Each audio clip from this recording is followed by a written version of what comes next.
Hello students, আমি প্রীতিপাল জ্ঞানজ্যোতি coaching সেন্টারে তোমাদের সকলকে জানাই স্বাগত। তো স্টুডেন্টস, আমি তোমাদের সঙ্গে আগের ভিডিওতে একটা বিষয় নিয়ে আলোচনা করেছিলাম, সেটা হচ্ছে সামাজিক গোষ্ঠী। সামাজিক গোষ্ঠী কি এবং তার সংজ্ঞা দিয়েছিলাম, এবং আজকে আমি তোমাদের সঙ্গে সামাজিক গোষ্ঠীর শ্রেণীবিভাগ আলোচনা করব। সামাজিক গোষ্ঠীর শ্রেণীবিভাগ আলোচনা শুরু করার আগে তোমাদের ছোট্ট একটা ইনফরমেশন দিতে চাই।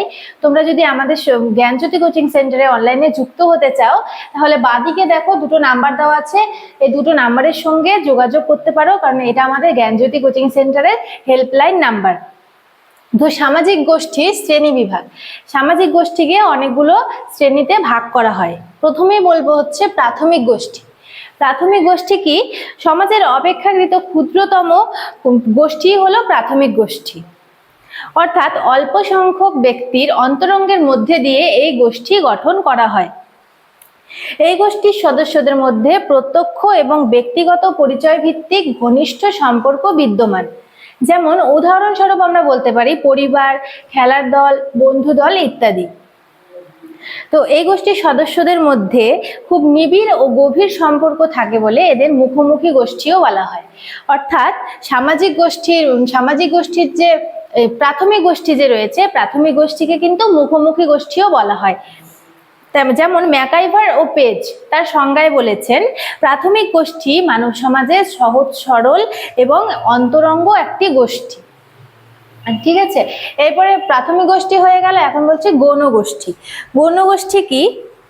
যে সামাজিক গোষ্ঠী অপেক্ষাকৃতভাবে সাময়িক এবং যেখানে সদস্যদের মধ্যে পারস্পরিক আন্তরিক সম্পর্ক থাকে না এবং আয়তনে বৃহৎ হয়। অর্থাৎ গৌণ গোষ্ঠী কিন্তু আয়তনে বৃহৎ হয় এবং বিশেষ বিশেষ উদ্দেশ্য সাধনের জন্যই তাদের সৃষ্টি হয়।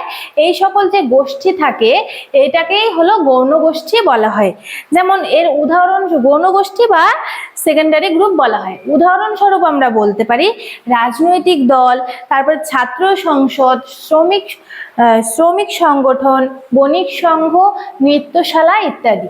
এছাড়াও কিন্তু যে সামাজিক গোষ্ঠী আছে, সামাজিক গোষ্ঠীকে আরো অনেকগুলো ভাগে ভাগ করা হয়। যেমন নির্দেশক গোষ্ঠী আছে, তারপরে অন্তর্গোষ্ঠী এবং বহির্গোষ্ঠী রয়েছে, অনুভূমিক গোষ্ঠী ও উল্লম্ব গোষ্ঠী রয়েছে, সম্প্রদায় গোষ্ঠী, তারপর হচ্ছে সমিতি গোষ্ঠী, স্থায়ী গোষ্ঠী, এছাড়াও হচ্ছে স্থায়ী গোষ্ঠী ও ক্ষণস্থায়ী গোষ্ঠী, দ্বয়ী গোষ্ঠী, ত্রয়ী গোষ্ঠী।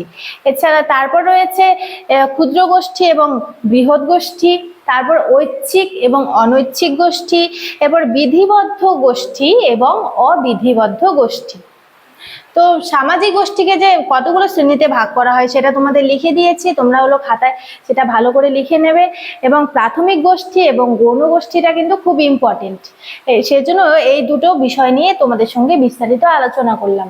তো স্টুডেন্টস, আজকের মতো এটুকুই, দেখা হচ্ছে পরের কোনো নতুন ভিডিওতে। অতক্ষণ ভালো থাকো, সুস্থ থাকো, এবং ভিডিওটি ভালো লাগলে একটা লাইক, কমেন্ট, শেয়ার এবং সাবস্ক্রাইবের আশা রাখলাম।